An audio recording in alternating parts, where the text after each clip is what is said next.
Monsieur Prince Katouba Londibéa, bonjour et bienvenue. Bonjour, merci. Vous êtes au cadre du parti IDPS dans la province du Haut-Katanga. Vous portez bien. Effectivement. L'IDPS aussi va bien. Très bien, sans problème.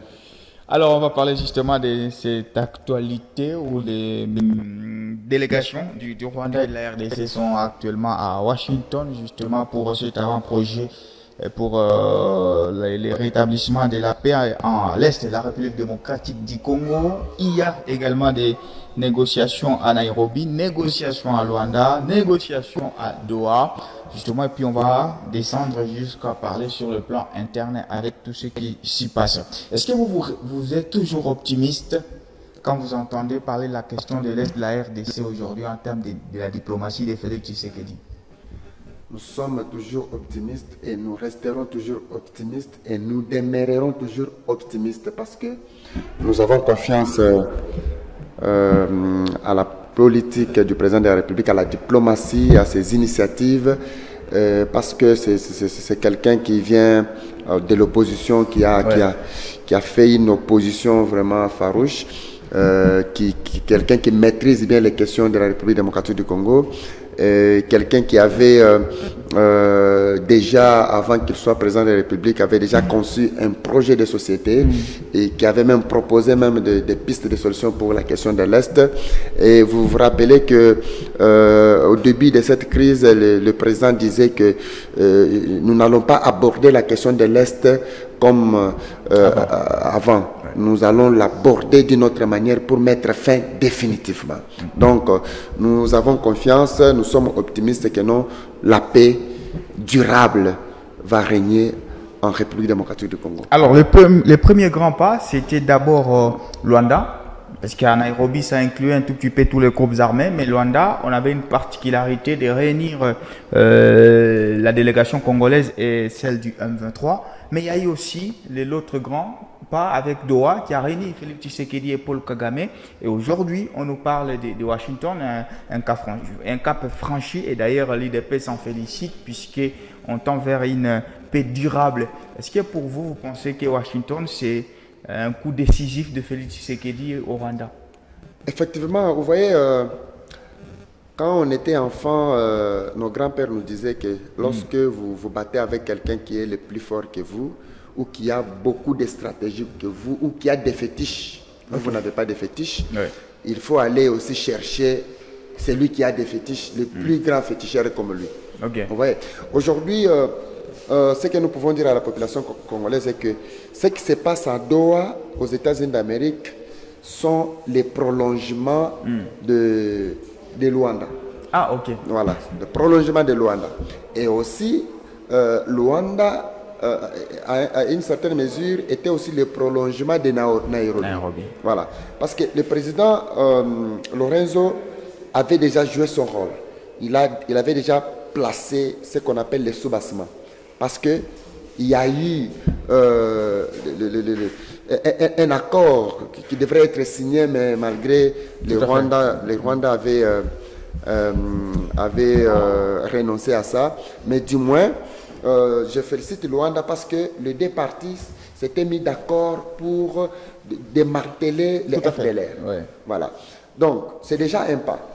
Aujourd'hui, Doha aussi suit toujours le pied ou les pas de Luanda. Mais les États-Unis maintenant viennent sceller. Les États-Unis viennent sceller parce que aux États-Unis, nous avons deux avantages.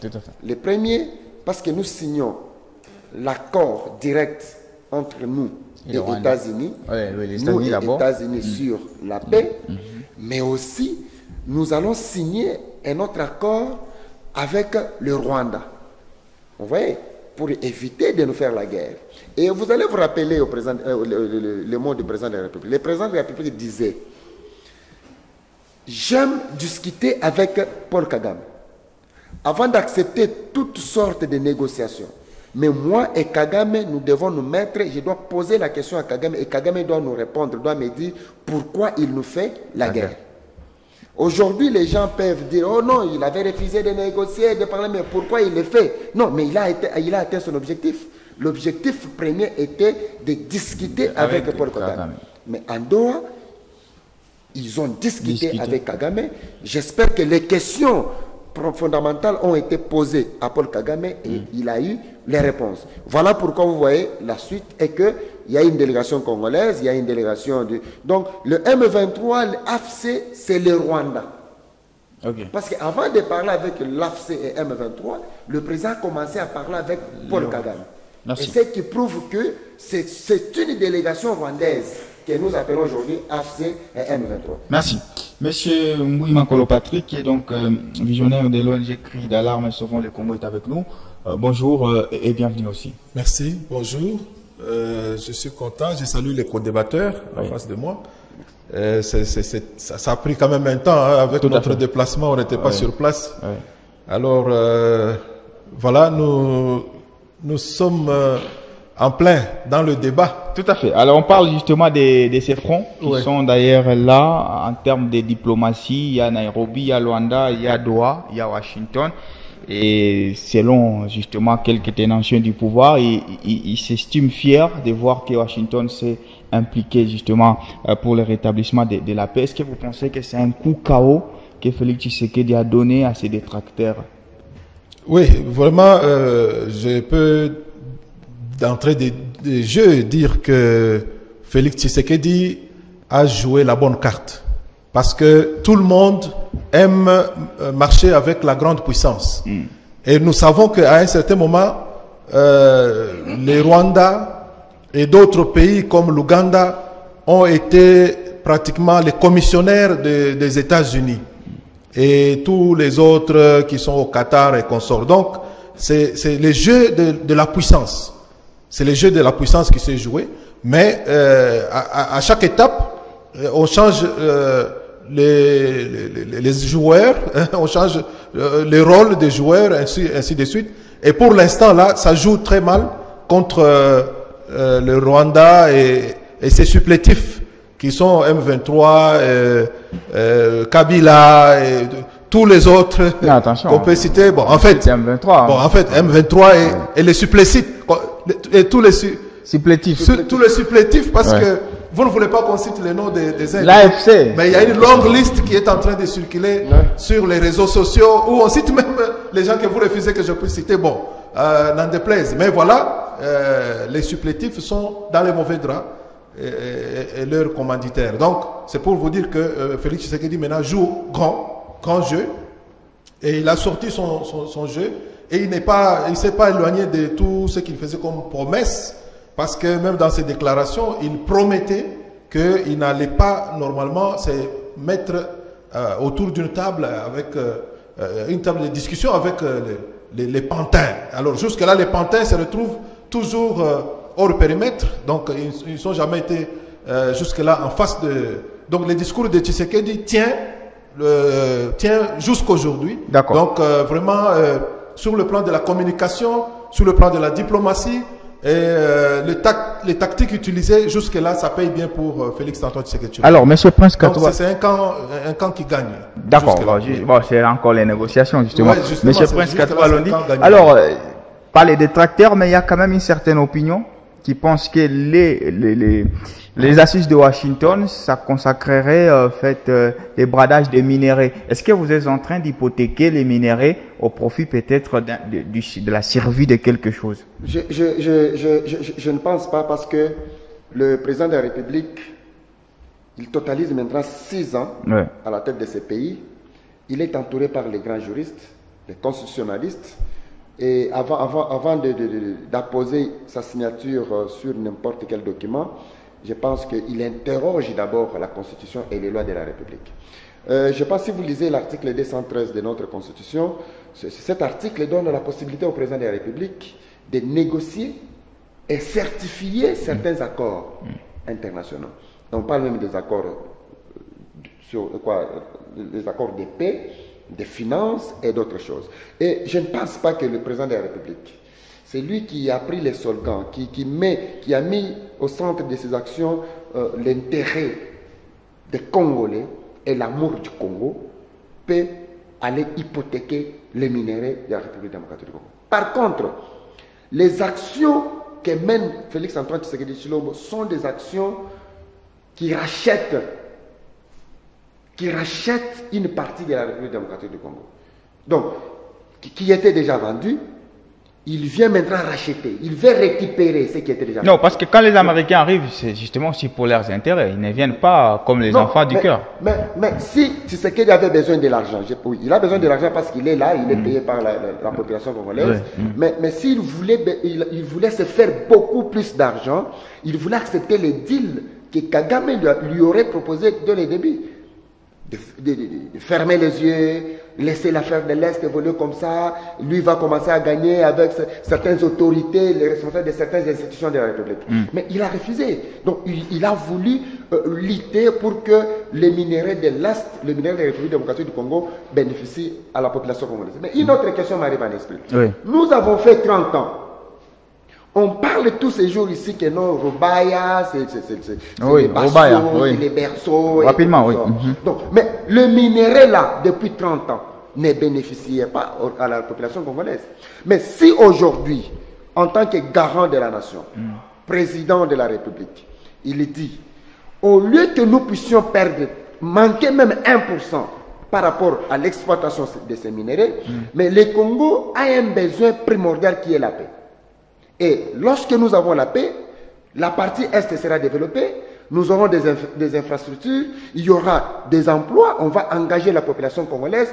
Est-ce qu'il n'y a-t-il pas moyen de négocier avec une puissance pour venir exploiter ces minéraux, les transformer en République démocratique du Congo pour que cette population congolaise soit bénéficiaire? Est-ce que c'est un péché? Je dis non. Donc, il est vraiment invoyant, quelqu'un qui veut à ce que sa population soit vraiment dans de bonnes conditions. Monsieur Mbouy Makolopat, ce n'est pas la première fois que nous fassions intervenir les minéraux au profit d'une grande puissance qui pourrait, cette fois-ci derrière, construire des routes, nous donner des logements et tout. On l'a fait avec la Chine et aujourd'hui l'expérience ne semble pas être positive. Mais il y a quand même une opposition qui estime que là, c'est pour la survie du régime Félix Tshisekedi qu'il fait ou qu'il veut faire venir les Américains et non justement pour l'intérêt du pays. Non, mais vous savez que lorsque le Rwanda attaque la RDC, c'est pour renverser et le régime et récupérer le pays. Donc c'est le tout. Ouais. Donc maintenant, voilà, vous voulez qu'on perde le temps lorsqu'on est dans l'insécurité pour choisir le merle et le grive. Quand est-ce que vous allez opérer ces choix-là? C'est au moment de la tranquillité. Oui. Ici, ce qui pèse, c'est ce qui est urgent. Il y a une célérité pour avoir d'abord la sécurité, garantir cette sécurité-là. Et le chef de l'État n'a jamais changé son discours. Moi, je me souviens, quand il a parlé avec les Chinois, il parlait toujours de gagnant-gagnant, 50%, 50%. Ouais. Donc, il a fait vraiment une offre qui doit normalement attirer tout le monde qui le voudra. Mais c'est étonnant quand Rwanda, quand on lui parle de 50-50, comme les minéraux étaient déjà bradés, étaient déjà en plein bradage, alors il trouve comme si on veut lui intimer des ordres auxquels il n'est plus habitué. Et c'est pour cela que vous avez vu que Rwanda refuse le marché gagnant-gagnant, l'offre gagnant-gagnant.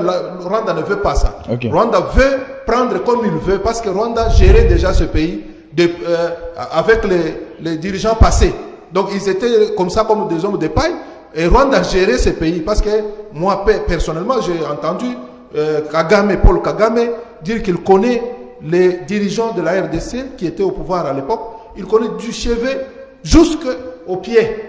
Non, il maîtrisait. Il suffit d'étudier la géopolitique. C'est-à-dire qu'il maîtrisait bien, il les manipulait, il donnait des directives, des injonctions, et tout le monde obéissait. Donc c'était des hommes de paille qui étaient là. Donc c'est-à-dire quand Félix Tshisekedi avait dit Mboka et Koufa, moi j'ai compris beaucoup de choses par après que voilà, le pays ne nous appartenait plus. Ce pays ne nous appartenait plus, même tous les minéraux, même la faune, la flore, tout ça. C'est pour cela, vous voyez, on revient sur la table de négociation, on doit discuter. Il y a des choses où il faut co-gérer avec les étrangers. Ça sort de l'ordinaire parce qu'il y a beaucoup de choses que le peuple populace ne connaît pas, n'a jamais entendu parler de ça. Les gens croient toujours, ils se tapent sur la terre et sur la poitrine, que voilà la terre congolaise, c'est pour nous, tous les minéraux, c'est pour nous, mais il y a des choses, on vous dit non, ça c'est l'UNESCO, c'est déjà une priorité pour servir le monde entier. Donc tout ça, il y a certaines choses qui ne nous appartiennent plus, donc qui sont entre les mains de puissance. Et ils vous disent non, non, ça c'est pour réguler les climats du monde. Donc la respiration, c'est maintenant ici. C'est la RDC qui donne la solution pour les problèmes climatiques, résoudre toutes ces difficultés. Voilà. C'est pour vous dire que voilà, le peuple, le chef de l'État est en train de fournir un effort pour que nous puissions gagner même les 50%. Merci. Voilà. Alors, Monsieur Prince Katouba-Londi, il y a l'opposition dans leur déclaration. Martin Fayoulou, Délice Sanga, Moïse Katumbi ainsi que Joseph Kabila il se félicite déjà de quelques négociations de Doha ou même de Washington, mais ils estiment qu'il serait important de pouvoir associer également la démarche de la CENCO et de l'ECC parce qu'au-delà de cette perspective externe avec le Rwanda, en interne également, il y a la CENCO qui pense qu'il faut un vrai dialogue pour essayer un tout petit peu de vivifier encore la politique. Est-ce que vous pensez que la CENCO et l'ECC, qui a été d'ailleurs aussi invité à Washington comme à Doha, cette démarche est aussi importante dans les équilibres de la paix en République démocratique du Congo? Merci beaucoup de la question. Et je voulais d'abord mettre un mot sur ce que le co-débatteur vient de dire, ajouter, pour faire savoir qu'il ne faut pas comparer les accords signés sur le minerai des régimes passés avec la Chine et avec les États-Unis d'Amérique, l'accord actuel. Voilà. Parce que vous allez vous rendre compte que l'accord signé avec la Chine, cet accord n'était pas au centre des intérêts de la population. Pourquoi je l'ai dit? Voilà la raison pour laquelle quand Tshisekedi vient, il examine l'accord, il va initier la révisitation de cet accord. Et c'est vrai, l'accord a été révisité.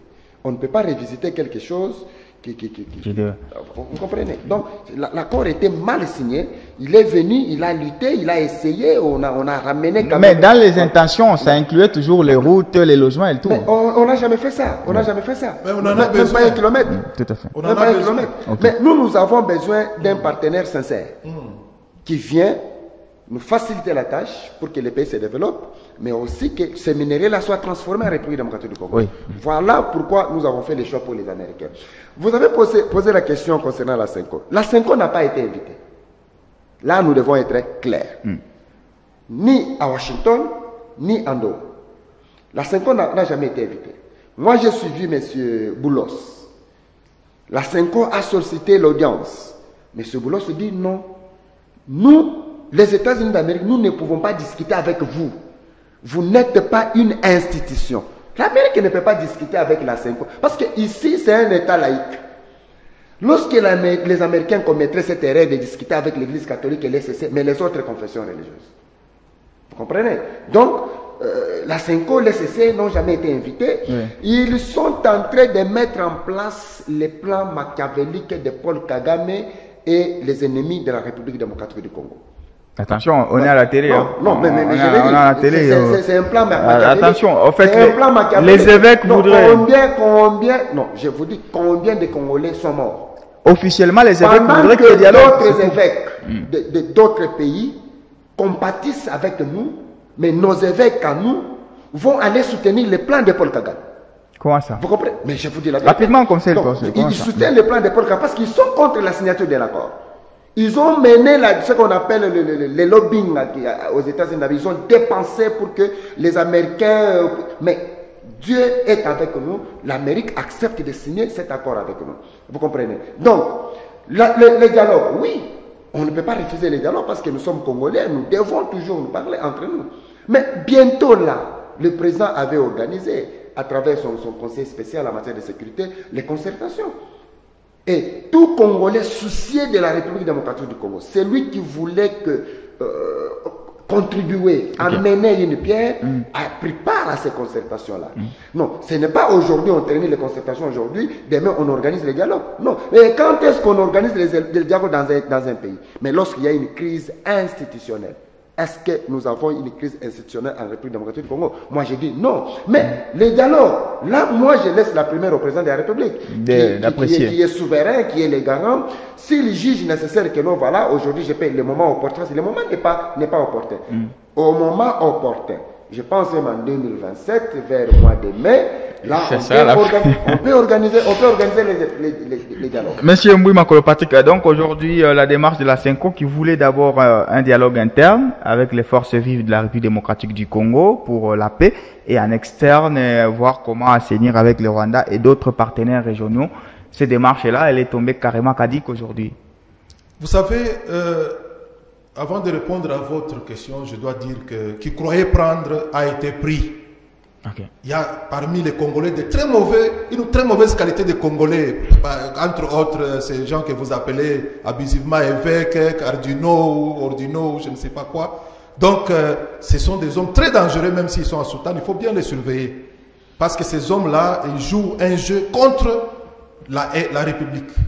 Donc, ils étaient en train de se frotter déjà les mains pour accueillir leur Nanga à Kinshasa pour qu'ils viennent tenir les discours. Mais ils se sont rendus compte que ils n'ont plus rien, la balle a échappé dans leurs mains. Donc, c'est-à-dire, ils ont reçu seulement la poussière. Félix Antoine Tshisekedi Tshilombo, avec sa diplomatie, a déjoué tout ce qu'ils étaient en train de planifier de mal.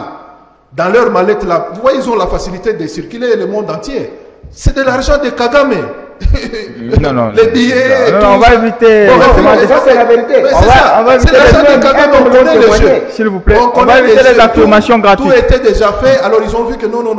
En tout cas, l'angle que la chose est en train de prendre, ils vont rater. Maintenant, ils ont commencé à nous distraire avec. Ils nous ont distraits il y a longtemps. Ils nous ont dit depuis la conférence nationale souveraine. Donc ne vous en faites pas. Nous connaissons comment ils se comportent. Alors pour l'instant, leur voyage là, leur villégiature là, ça va accoucher d'une souris. Parce que déjà, la honte est... Donc en interne, il n'y a pas la nécessité de discuter. Écoutez, l'opposition qui demande des dialogues, ça ne va pas. Tout est fonction de temps et de nécessité. Oui. Temps et circonstances. Okay. Vous ne pouvez pas commencer à nous faire les jeux. Quand on vous dit venez négocier, vous refusez. Mais quand on veut maintenant faire autre chose, on peut négocier. Ça, ce sont des stratégies de retardement.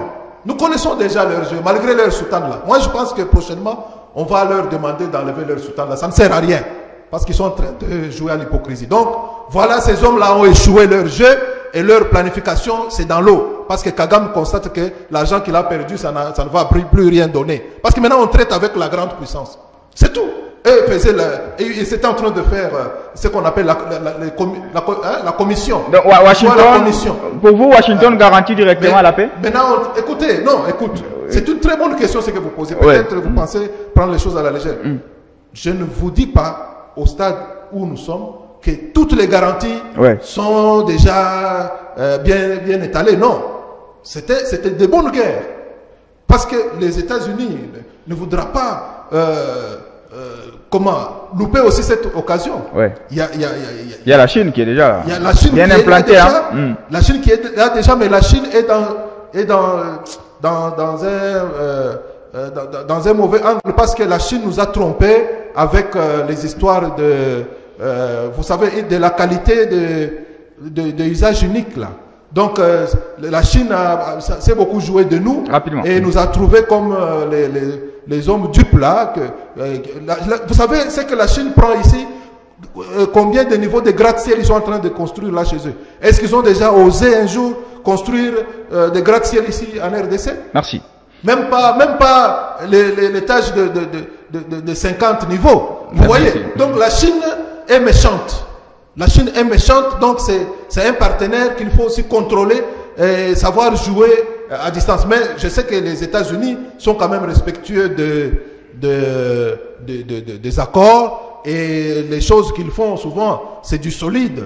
Donc je ne pense pas que les États-Unis viendront avec la même politique des Chinois. Non, donc, la même question. Les Chinois, c'est l'usage unique. Les Chinois, c'est de la tromperie. Merci, alors, monsieur. Nous n'allons plus compter avec la Chine. La même question. Donc, pour nous, ou pour les Congolais qui nous suivent, Washington garantit la paix. Je vais vous renvoyer seulement de vous rappeler d'une information qui vient de se passer.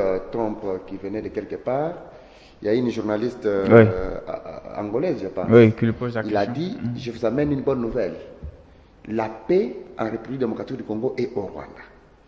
Ça veut dire la paix dans les Grands Lacs.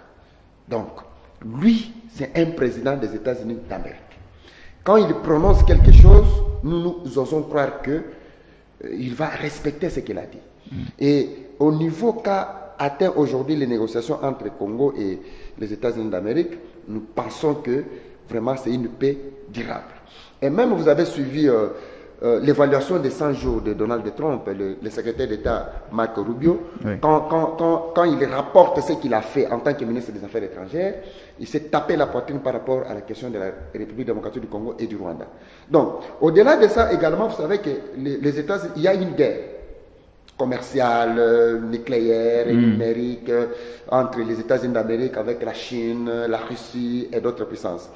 Les Américains étaient en retard en Afrique. Étaient en retard et ils ont beaucoup perdu. Beaucoup de matières stratégiques, les États-Unis d'Amérique achetaient à la Chine. Mais il y a un certain temps où la Chine commençait à bloquer certaines choses, ils ne voulaient pas et tout consort. Voilà pourquoi les Américains veulent maintenant eux-mêmes traiter directement avec les pays qui égorgent ces minéraux. Avec les fournisseurs. Voilà, avec les fournisseurs. Oui. Voilà ce qui se passe. On vous dit ici que Kagame joue à la malignité. Il est allé avec Marc Boulos les faire visiter un dépôt d'entreposage de minéraux. Il lui dit que le Rwanda a des sites où il exploite ses minéraux propres. Visitez-moi les sites, il va aller montrer les dépôts d'entreposage. Les dépôts là où on fait les raffineries des minéraux. Mais est-ce que ce sont des sites d'exploitation? Non. Voilà pourquoi l'homme de Boulos est allé dire la vérité à Donald Trump.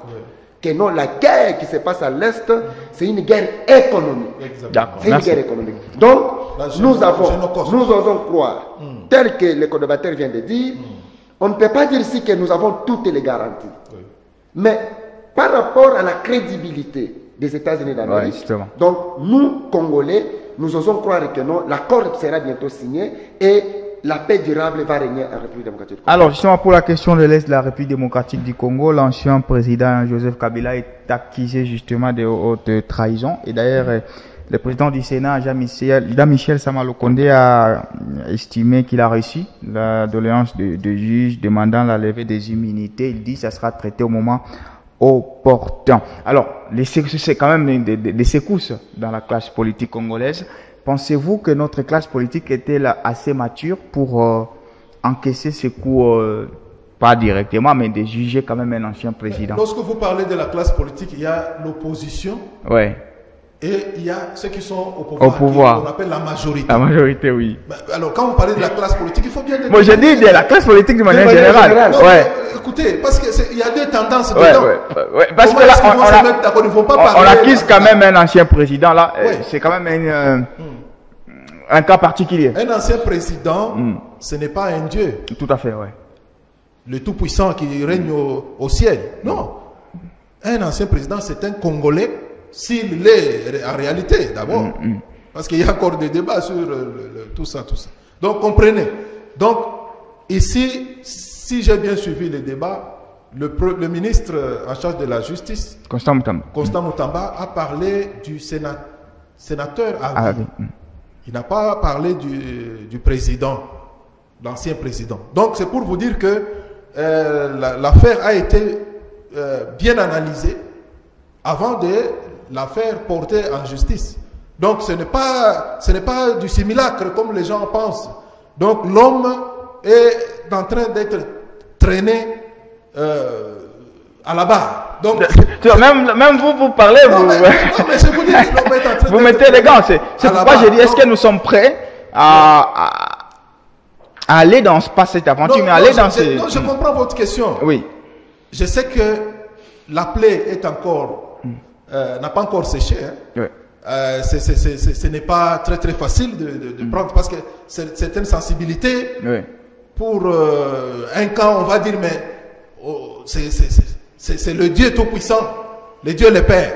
Mais pour les autres, on trouve que c'est un Congolais comme tous les autres qui doivent répondre de leur chef. D'accord. De leur turpitude. Donc, il est bon pour faire la beauté de la justice que l'homme puisse se justifier devant la justice. Moi, je crois que c'est ça. La justice élève la nation. Comment est-ce qu'on doit épargner d'autres personnes d'aller se justifier? Je vois les gens se soulever là-bas. Non, non, écoutez. Matata Pogno, par exemple. Qu'on ne le touche pas parce que ça devient un conflit tribal. Non, ça n'a pas de sens. Ça n'a pas de sens. C'est-à-dire, on est encore trop bas, mais nous devons aussi nous élever pour comprendre certaines choses que même un sénateur à vie doit répondre de ses actes. Merci. Parce que lorsqu'un sénateur à vie va comploter, il fait de la haute trahison avec les rebelles, par exemple. Et on l'a vu, et on ne l'a pas vu. Bon, mais justifiez-vous. Si vous étiez là, donnez seulement les moyens de défense, c'est fini, l'affaire est terminée. Merci. Monsieur Prince Katoualo, on ne doit pas empêcher les Congolais de se justifier devant la justice. D'accord, il y a Ensemble pour la République qui dénonce que Moïse Katumbi serait en exil forcé puisqu'il ne peut pas atterrir. Il parle d'ailleurs de son passeport qui manque d'être renouvelé. Il y a ces procédures qui sont ouvertes contre Joseph Kabila, sénateur à vie, ancien président de la République démocratique du Congo. Il y a des dialogues, des voies de dialogue en interne qui sont demandées. Vous pensez que notre classe politique, moi je voulais cette question, est-elle assez mature pour supporter ces coups? Ah, la classe politique. Lorsque vous posez la question, vous parlez de la classe politique, tous les deux camps. Oui. L'opposition et la majorité. Oui. Mais si cette classe politique, d'une manière générale, c'est-à-dire, je vois l'unanimité, voilà. Si d'une manière générale, cette classe politique veut assez que l'ancien président de la République soit jugé, mais où est le mal? Moi, je ne trouve pas l'inconvénient. Donc, aujourd'hui, la classe politique congolaise, surtout, là je distingue, de la majorité au pouvoir, elle est mature. Parce que sa maturité a empêché que le M23 ne puisse pas atteindre Lubumbashi, Kinshasa et le reste de Kisangani et tout. Donc cette classe politique, elle est déjà mature. Mais la question ici que nous devons un peu vraiment en parler, imaginez en Europe, un ancien président de la République, Sarkozy, est condamné. Ouais. Même en Afrique du Sud. Mais c'est en Europe. Même en Afrique du Sud. Non, en Afrique du Sud, il est condamné. Oui. Mais ici, nous sommes simples populations, peuple. Nous ne participons pas dans des réunions stratégiques.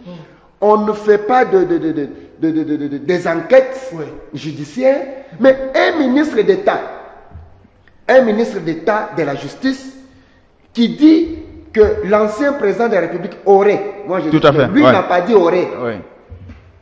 Moi je dis l'ancien président de la République aurait collaboré avec les ennemis de la République. Et on parle des crimes contre l'humanité, la haute trahison, on parle des crimes de guerre. Ce sont des infractions, à l'exception de la haute trahison, les deux là sont des infractions qui sont à la compétence de la Cour pénale internationale. Maintenant, lorsqu'un ministre d'État fait de pareilles déclarations, c'est-à-dire il a des preuves. Mais oui. Nous, population, nous ne sommes pour rien. Donc il a des preuves. Donc quand il a des preuves, donc, la République aura des avocats. Donc les avocats de la République vont justifier leur accusation. Oui. Mais celui qu'on accuse doit maintenant venir se défendre. Oui. Donc nous voulons seulement voir comment est-ce que la démocratie en République démocratique du Congo, elle est en train de s'accroître. Et même la justice. Comment est-ce que la justice devient indépendante et comment est-ce que cette justice est au milieu du village. Parce que ça ne veut pas dire que parce qu'on incrimine l'ancien président de la République, et il est fautif. Non. Peut-être il peut amener certaines preuves qui vont vraiment justifier son innocence. Donc, bref, merci. Bref, ici, on doit laisser la justice faire son travail. Concernant Moïse Katumbi, rapidement, il aura le même temps. Qui a envoyé Moïse Katumbi en exil? C'est lui-même. Non, il y avait l'affaire aérodrome de Moulona. Il y a la loi. La loi dit quoi? Vous ne pouvez pas, en tant qu'individu, pendant qu'il était gouverneur, il n'a jamais fait ça. Mais pourquoi aujourd'hui, individu, un gouverneur honoraire, vous allez prendre les luttes pour construire un aérodrome? Et pendant que nous sommes agressés, nous avons la guerre. Et que l'ennemi qui venait envisager, occuper, récupérer l'espace Grand Katanga. Ah, Est-ce que merci. vous comprenez? Donc, c'est lui-même, il est congolais, c'est une affaire, il n'y a même pas une action en justice contre Moïse Katumbi. Il n'y en a pas. Monsieur Patrick, voilà, est-ce que c'est pas parce que quand M. Kabila était quand même silencieux, je pense qu'il y avait moins de problèmes. Quand il s'est mis à parler, c'est pas ces sorties médiatiques qui lui ont coûté un peu tout ce qu'il est en train maintenant de vivre actuellement, puisqu'il faut rappeler que son parti est interdit d'activité jusqu'à nouvel ordre et tout. On a l'impression que quand il a parlé, il a fait mal aux uns aux autres. Non, moi je crois que c'est parce qu'il a mal qu'il commence à parler. Avant, il n'avait pas mal et il pensait que tout ce qu'il faisait, ça ne faisait rien. Alors là, il ne parlait pas. Mais maintenant, quand on piétine sur la queue, la parole vient. Et il faut comprendre que chaque chose a son temps dans la vie. Et je crois qu'il est temps pour quand même que la vérité soit jetée sur la place publique. Et aussi, toutes ces personnes-là qui sont mortes crient vengeance. Comment est-ce qu'on va réparer tout ce qu'on a fait sur ces paisibles citoyens qui étaient d'ailleurs innocents, qui sont partis comme ça précipitamment dans l'au-delà, sans raison. Comment on doit quand même leur aussi donner... Ils ont droit à la justice, malgré qu'ils sont déjà morts. Donc moi, je crois que on ne doit pas... cette justice-là, d'ailleurs, c'était la justice du sénateur à vie. Ça sera d'ailleurs très merveilleux de vivre une confrontation entre le sénateur à vie avec sa propre justice. Elle a évolué à la justice. Mais ça sera quand même... C'est ça l'élégance même. C'est ça même l'élégance. Moi, je crois que les gens qui sont en train de bloquer, de faire le blocage là, des habillements là, tout ça, ils ont peur et n'ont pas encore, ils ne sont pas encore devenus matures. Mais nous avons vécu le procès télévisé de Vital Kamerhe, l'homme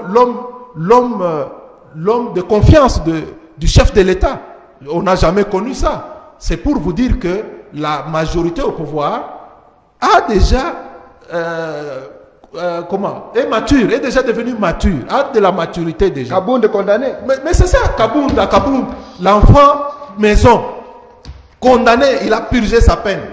Non, comprenez quand même que quelque part, Moïse, qui était condamné à ne plus piétiner la RDC, qui regardait la RDC à travers la Zambie là-bas au loin, comme Moïse de la Bible, mais il a eu facilement, avec beaucoup de facilité, le passeport. Merci. Et on a donné même le passeport à tous ces supplétifs qui le voulaient. On a donné le passeport. Donc comprenez que la maturité, votre question là, la maturité existe déjà dans le camp de la majorité, la classe politique, majorité au pouvoir. Est-ce que et le problème on est en train de voir, peut-être la classe oppositionnelle pourra aussi connaître la maturité avec les faits que nous sommes en train de traiter sur la table. Ces actions-là, les actions en interne ne vont pas énerver, si vous voulez, passez-moi les termes, les démarches de négociation, puisque quand on cherche encore à condamner, alors que de l'autre côté, on négocie, puisque l'M23 négocie avec le gouvernement également,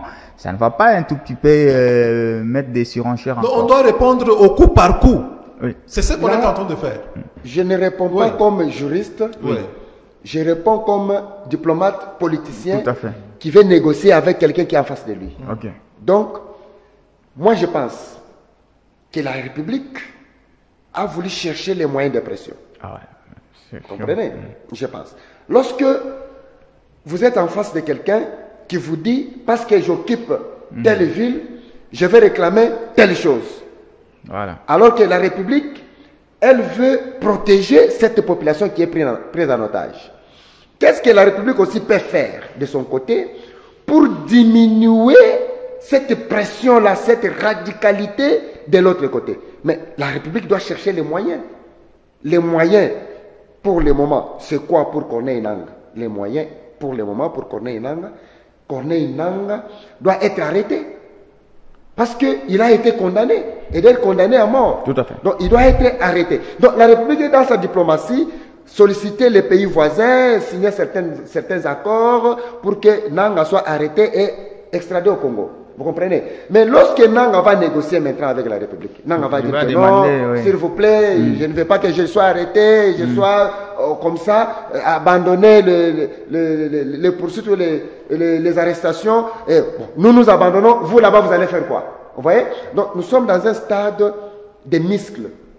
Des muscles, le pouvoir veut protéger la population, les ennemis du pouvoir veulent récupérer le pouvoir ou faire souffrir la population, mais aussi pendant ce moment ici, ça ne veut pas dire que lorsque vous commettrez une infraction, on va vous laisser parce que nous sommes pendant le moment de pourparlers. Non, les infractions des droits communs restent les infractions des droits communs. Les infractions politiques restent les infractions politiques. Il serait mieux aujourd'hui que vous puissiez nous dire que le régime en place est en train de coller aux opposants les infractions politiques. C'est ce que Matata a dit. C'est ce que Matata a dit. C'est ce que possiblement non. Kabila dira. Est-ce que le problème de Matata a commencé aujourd'hui? Non. Le problème de Matata n'a pas commencé aujourd'hui. Et d'ailleurs, lui-même Matata avait lancé un audit. Là, j'ai suivi. Il avait lancé un audit pendant qu'il était Premier ministre. Oui.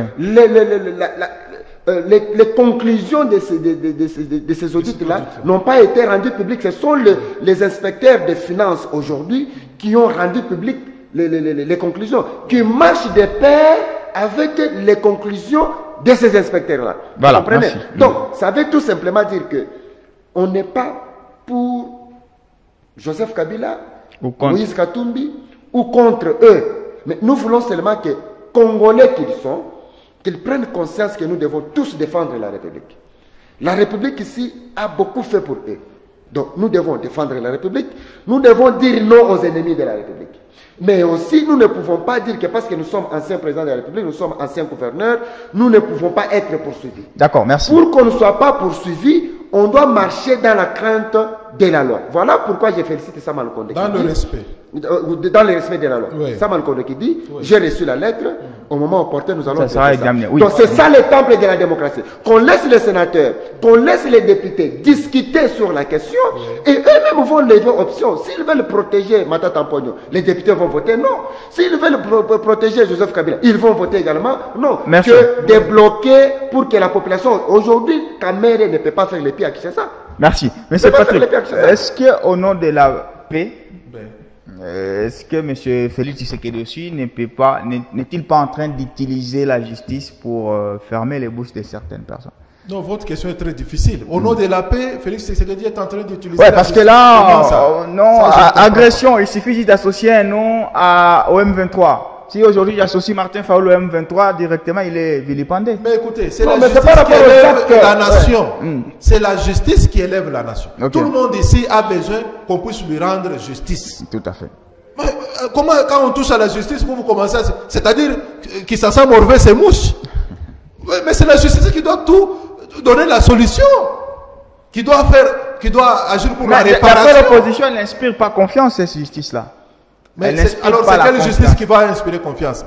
Celle qu'on a connue lors du sénateur à vie, je ne sais pas comment.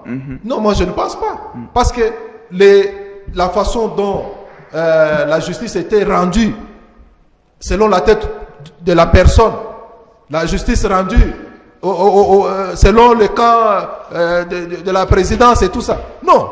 Ici, nous vous sentons quand même un effort. Il y a l'évolution de la justice. Même, elle a évolué. Même le petit monsieur. Il y a des avancées significatives. Il y a des avancées, vraiment. Donc, moi, je pense qu'un Congolais consciencieux doit soutenir l'action qui est menée par le ministre de la Justice. Moi, je ne vois pas de mal dans ce qu'il est en train de faire. Parce qu'il n'y a pas une justice seulement pour A et non pour B. Tout le monde est appelé à donner les moyens de défense pour justifier l'action qu'il a commise. Donc je crois que c'est lorsque nous allons arriver à ce niveau-là, comme nous avons vu en Afrique du Sud, un président de la République traîné à la barre, moi je crois que c'est à ce moment-là que nous allons tous dire voilà, nous avons connu la maturité. Allez, on va prendre la rubrique carton pour finir.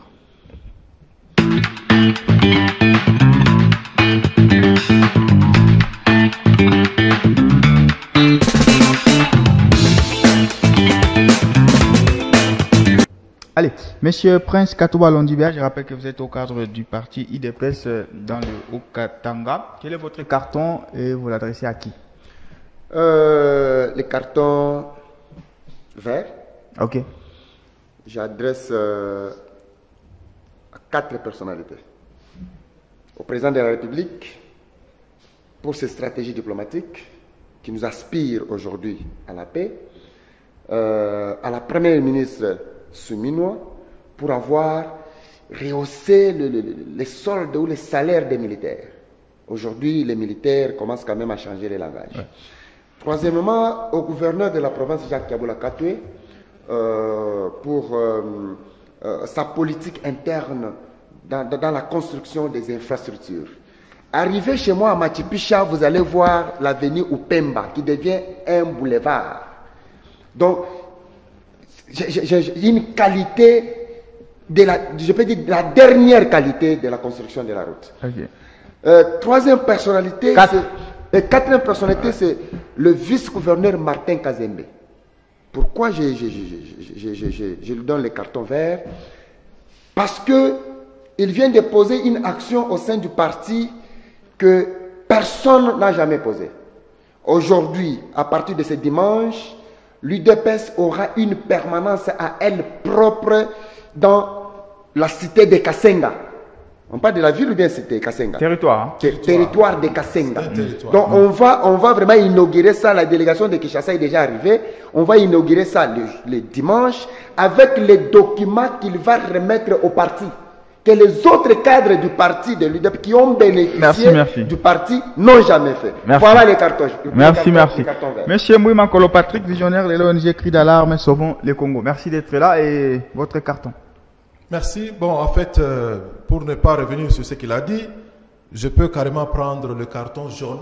L'avertissement. L'avertissement à ce groupe-là qu'on appelle Senko ou quoi, tout ça. Alors, qu'il puisse éviter de gaspiller et l'argent de Kagame et un peu de dîmes et d'offrandes que le pauvre peuple est en train de cotiser pour l'œuvre de Dieu. Ils sont en train de circuler pour faire des montages politiques et tout ça afin de mettre des bâtons sur la roue, empêcher le chef de l'État de gérer comme il se doit. Donc moi je crois qu'ils peuvent seulement prendre un congé avec leur planification machiavélique qu'ils étaient en train de faire, pensant qu'ils allaient peut-être accoucher d'une vache, mais c'est pratiquement une souris qui sera née. Donc malheur à eux. Donc voilà. Merci. Nous voulons que ce pays puisse aller de l'avant, que nous puissions vivre la paix et la sécurité. Nous comptons avec les États-Unis comme c'est une grande puissance sérieuse. Je crois que l'ONG Génération Cri d'Alarme, Sauvons le Congo, soutient les efforts du chef de l'État jusque-là. C'est la fin de ce numéro d'Ici Direct. Merci aux invités d'avoir répondu présent. Merci à vous de nous avoir suivis. On revient la semaine prochaine avec Regadiana. Ce sera lundi avec d'autres thématiques. D'ici là, portez-vous bien. Au revoir. Merci.